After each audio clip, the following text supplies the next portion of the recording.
സുഹൃത്തുക്കളെ, കോട്ടയ്ക്ക് ബസ് സ്റ്റാൻഡിൻ്റെ മുന്നിൽ ഇങ്ങനെ ഒരു ദിനോസർ കാണാൻ പറ്റും.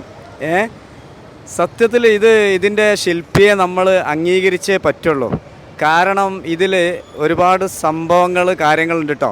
ഇതിൻ്റെ അടുത്ത് പോകുമ്പോഴാണ് എന്തുകൊണ്ടാണ് ദിനോസർ ഉണ്ടാക്കിയെന്നുള്ളത് ക്ലോസ് ആയിട്ട് എത്ര ആളുകളെ വരുന്നവർക്കൊക്കെ ഇത് ഒരു കൗതുകമാണ്. പക്ഷേ ഇതിൽ ഒരുപാട് അത്ഭുതം നോക്കിയങ്ങൾ ഞാൻ അങ്ങനെ കാണിച്ചു തരാം. കോട്ടക്കൽ നഗരസഭ ചെയർപേഴ്സൺ ഇപ്പം മിഞ്ഞാന്ന് കഴിഞ്ഞ ദിവസം ഇത് ഇവിടെ ഉദ്ഘാടനം ചെയ്യുകയുണ്ടായി. ഇതൊക്കെ ഞങ്ങൾ ക്ലോസ് ആയിട്ട് നോക്കുമ്പോഴാണ് ഇതിൽ ഫുള്ള് വേസ്റ്റാട്ടോ. വേസ്റ്റ് കോട്ടക്ക പരിസരത്തു നിന്നും കളക്ട് ചെയ്ത വേസ്റ്റുകൾ ബോട്ടിലുകൾ കൊണ്ട് ആയിരക്കണക്കിന് ബോട്ടിലുകൾ കൊണ്ടുണ്ടാക്കിയ ഒരു ദിനോസർ. വേസ്റ്റ് ടു ആർട്ട് എന്നാണ് ഇതിൻ്റെ കൺസെപ്റ്റിൻ്റെ പേര്. എത്ര മനോഹരം എന്നറിയാം. അപ്പോൾ ഇതിൻ്റെ ശില്പി ഇവിടെ ഉണ്ട്, നമ്മുടെ അടുത്തുണ്ട്. അതാണ് അത്ഭുതം. അദ്ദേഹം കല പഠിച്ച ആളൊന്നുമല്ല, പക്ഷേ നമുക്ക് പരിചയപ്പെടണം. അസാധ്യമായ കഴിവുള്ള ഒരാളാണ് പരിചയപ്പെടുത്തുന്നത്. അപ്പോൾ ഞാൻ പറഞ്ഞ ആൾ ഇദ്ദേഹമാണ്. ഇവിടെ കുറച്ച് ഉദ്യോഗസ്ഥന്മാരെ ഞാൻ പരിചയപ്പെടുത്തി തരാം. അതിനിടയിൽ ഇതിലേക്ക് പോകാല്ലേ. പേര് പറഞ്ഞു കൊടുക്കി. എൻ്റെ പേര് ഹംസക്കുട്ടി. എന്താ ഇതിൻ്റെ പ്രത്യേകത എന്ന് പറയും? ഇത് നമ്മൾ സംസ്കരിക്കാൻ കഴിയാതെ കുന്നുകൂടി കിടക്കുന്ന പ്ലാസ്റ്റിക് ബോട്ടിലുകളാണ് ഇതിന് കൂടുതലായിട്ട് നമ്മൾ ഉപയോഗപ്പെടുത്തിയിട്ടുള്ളത്. അത് ഒരു സമൂഹത്തിനും പരിസ്ഥിതിക്കും വലിയ ആഘാതങ്ങൾ ഉണ്ടാക്കുന്ന ഈ പ്ലാസ്റ്റിക് എങ്ങനെ സംസ്കരിക്കാമെന്നുള്ളതിൻ്റെ ഒരു പ്രതിസന്ധിയെ മറികടക്കാൻ, ഭാഗികമായെങ്കിലും മറികടക്കാൻ കഴിയുന്നതാണ് ഈ മാലിന്യങ്ങൾ കൊണ്ട് ഇത്രയും പുനരുപയോഗം എന്നുള്ള നിലക്ക് അതല്ലെങ്കിൽ ആകർഷകമായ കലാശില്പങ്ങൾ ഉണ്ടാക്കാൻ കഴിയുക എന്നുള്ളത്. അതിൻ്റെ ഒരു കൺസെപ്റ്റ് അത് അങ്ങനെ ആവണം, അത് ദിനോസറിന് തന്നെ ആവണമെന്ന് പറയുകയും അത് നമ്മെ പ്രചോദിപ്പിക്കുകയും ചെയ്തത് ഹുസൈൻ സാറാണ്. ഹുസൈൻ സാർ ഇദ്ദേഹമാണ് ഞങ്ങളുടെ ഈ പ്രേക്ഷകർക്ക് പരിചയപ്പെടുത്തും. നോക്കൂ, എൻ്റെ പേര് സക്കീർ ഹുസൈൻ, കോട്ടക്കൽ നഗരസഭ ഹെൽത്ത് സൂപ്പർവൈസർ. പിന്നെ കൂടെ ഉള്ളവരൊന്ന് പരിചയപ്പെടുത്തിക്കോളെ. ആരൊക്കെയാണ്?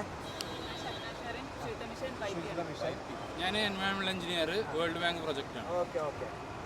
പിന്നെ ഈ പരിപാടി ഇങ്ങനെ ദിനോസർ വേണമെന്നും അത് നിനക്ക് ചെയ്യാൻ കഴിയുമെന്നും എന്നെ പ്രചോദിപ്പിക്കുകയും ആത്മവിശ്വാസം നൽകുകയും ചെയ്തത് ഹെൽത്ത് സൂപ്പർവൈസർ സക്കീർ ഹുസൈൻ സാറാണ്.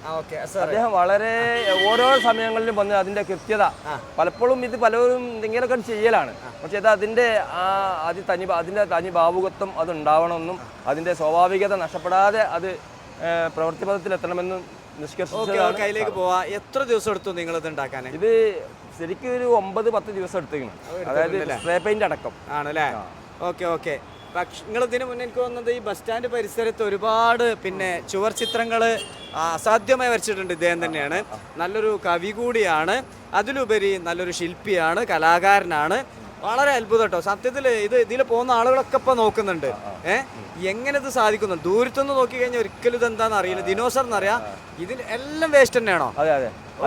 കേസ് അതിന്റെ കവറിങ്ങിന് മാത്രം അത് വേറെ നിവൃത്തിയൊന്നുമില്ലല്ലോ. അത് പിന്നെ നമുക്ക് ലേബർ കൂടും. ഈ ഇതൊക്കെ എടുത്ത് വെച്ച് നമുക്ക് പശയൊക്കെ വെച്ച് ഇതാക്കിയാൽ കേസ് ഇല്ലാതെ നടക്കും. പക്ഷെ എന്താ സംഭവം എന്ന് പറഞ്ഞാൽ അതിലേറെ ചിലവ് വരും. പശ ഒട്ടിക്കാനുള്ള ചിലവ് ആലോചിച്ചാൽ അപ്പൊ പിന്നെ ഏറ്റവും വില കുറഞ്ഞ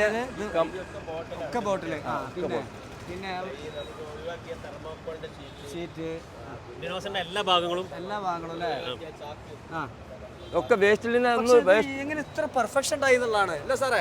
അതല്ല നമുക്ക് അറിയേണ്ടത്. മുനിസിപ്പാലിറ്റിയിൽ നിന്ന് നമ്മളെ ബോട്ടിൽ ബൂത്ത് കളക്ട് ചെയ്ത 10,000-ഓളം ബോട്ടിലുകളാണ് ഇതിൽ ഉള്ളത്. നമ്മളെ അദ്ദേഹത്തെ മോട്ടിവേറ്റ് ചെയ്തു.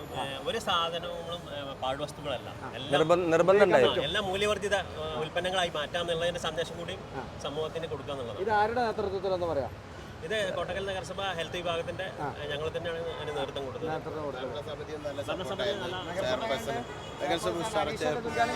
ഉദ്ഘാടനം ചെയ്ത് അവരുടെ നല്ല സപ്പോർട്ട് ഉണ്ടായിരുന്നു. കാരണം എല്ലാ കാര്യത്തിലും ഇപ്പോൾ നമുക്ക് എന്തായാലും നമ്മൾ വേസ്റ്റ് ടു എനർജി, അതൊട്ട് വേസ്റ്റ് ടു ആർട്ട്, അതായത് ഈ പരിപാടിക്കൊക്കെ ഭരണസമിതിയും നമ്മുടെ ചെയർപേഴ്സൺ വളരെയധികം സപ്പോർട്ട് ചെയ്തു. പിന്നെ ഇത് ഇങ്ങനെ ഒരു കൺസെപ്റ്റ് നമ്മൾക്ക് പിന്നെ ജില്ലാ ശുചിത്വ മിഷനും സ്റ്റേറ്റ് ശുചിത്വ മിഷൻ എന്നൊക്കെ ഇങ്ങനെ ഒരു ആശയം പറഞ്ഞപ്പോൾ നമുക്ക് എന്താണ് ഈ വേസ്റ്റുകൾ ഇപ്പോൾ ഹരിതകർമ്മസേന നമ്മൾക്ക് 11,000 വീടുകളോളം ഉണ്ട്. 1000 വീടിന് ശേഖരിക്കുന്ന ബോട്ടിലുകൾ വേസ്റ്റുകൾ ഇതൊക്കെ നമ്മൾ എന്ത് ചെയ്യാണ്, ഇത് കയറ്റി അയക്കുകയാണ് സെഗ്രിഗേഷൻ കഴിഞ്ഞിട്ട്. അപ്പോൾ ആ ഇതുകൊണ്ട് നമുക്കത് വീണ്ടും യൂസ് ചെയ്യാം എന്നൊരു ആശയമാണ്. അപ്പോൾ ഇതിങ്ങനെ വന്നപ്പോൾ നമ്മൾ വേസ്റ്റിൽ നിന്നൊരു ആർട്ട് ഉണ്ടാക്കണം. അപ്പോൾ ഒരു എന്താണ് ആ കൺസെപ്റ്റ് എന്ന് അപ്പോൾ നമുക്ക് ഇതിലൊരു മെസ്സേജും കൂടി കൊടുക്കണമല്ലോ. അപ്പോൾ നമ്മൾ എന്ത് പറഞ്ഞു, ഒരു ഡൈനോസർ ഞാൻ പറഞ്ഞു കൊടുത്തു. ഏറ്റവും ഡൈനോസറാണ്, കാരണം വംശനാശം അട്രാക്റ്റീവ്. അങ്ങനെയാണ് നമ്മളെ ഇതിലേക്ക് വരുന്നത്. അടിപൊളി. നമ്മൾ സ്വച്ഛ് സർവേഷൻ എന്ന് പറഞ്ഞ ലോകത്തിലെ തന്നെ ഏറ്റവും വലിയ സർവേന്റെ ഭാഗമായിട്ട് നമ്മളിത് ചെയ്യാണ്. നമ്മൾ കുപ്പിയിൽ നിന്ന് ഭൂതല്ല വന്നത്, ഒരു ദിനോസറാണ്. വേറെ എന്തൊക്കെയാ ചെയ്തിട്ടുണ്ട്? വേറെ ചുമരെഴുത്തുകളൊക്കെ ഉണ്ട്, പറഞ്ഞോളെ. ചുമരെഴുത്തുകളുണ്ട്. അതെ, ആ ടോയ്ലറ്റ് കാണിച്ചു കൊടുത്താൽ കാണിക്കാം. അതാണ് ഇവിടെ ഏറ്റവും അട്രാക്ഷൻ ആയിട്ടുള്ളത്. പിന്നെ ശുചിത്വ സന്ദേശങ്ങൾ ആലേഖനം ചെയ്തിട്ട് നഗരസഭയുടെ വിവിധ ഭാഗങ്ങളിലും എല്ലാ പൊതുസ്ഥാപനങ്ങളിലും ശുചിത്വ സന്ദേശങ്ങൾ സൗന്ദര്യവൽക്കരണത്തിന്റെ ഭാഗമായിട്ട് ശുചിത്വ സന്ദേശങ്ങൾ എഴുതിയിട്ടുണ്ട് IEC-ന്റെ ഭാഗമാണ്. പിന്നെ ഇതിൽ വേറെ സംഭവം, വരെ പഠിച്ചിട്ടുണ്ട്? ഞാൻ SLC ഉള്ളൂ. SLC. വേറെ എന്തൊക്കെയാ ചെയ്തിട്ടുണ്ട് ജീവിതത്തിൽ? വേറെ എന്ന് പറഞ്ഞാൽ നമ്മൾ സൈൻ ബോർഡുകളുടെ വർക്കുകളാണ്, പിന്നെ പരസ്യകല, അതുപോലെ തന്നെ കൊമേഴ്സ്യൽ ആർട്ട്, അങ്ങനെയൊക്കെ കുറേ വർക്കുകൾ ചെയ്യും. ഇതിൽ എന്താണെന്നറിയോ, ഇതിൽ സന്ദേശ കവിതയിലെ ഒരു പ്രമുഖ ഭാഗം, കടുത്ത ദാഹം ശമിക്കുവാനായി കുടിച്ചുകൊള്ളൂ വെള്ളം, നിങ്ങൾ കുടിച്ചുകൊള്ളൂ വെള്ളം, കുടിച്ച ബോട്ടിൽ വലിച്ചെറിഞ്ഞാൽ നശിച്ചു പോകും സത്യം, നിങ്ങൾ നശിച്ചു പോകും സത്യം. കവിത അല്ല, അതെ, അതിൽ ചേർക്കുന്നതാണെന്ന് പറയാം. അല്ല, കവിത എഴുതൂല്ലേ? അടിപൊളി, താങ്ക് യു.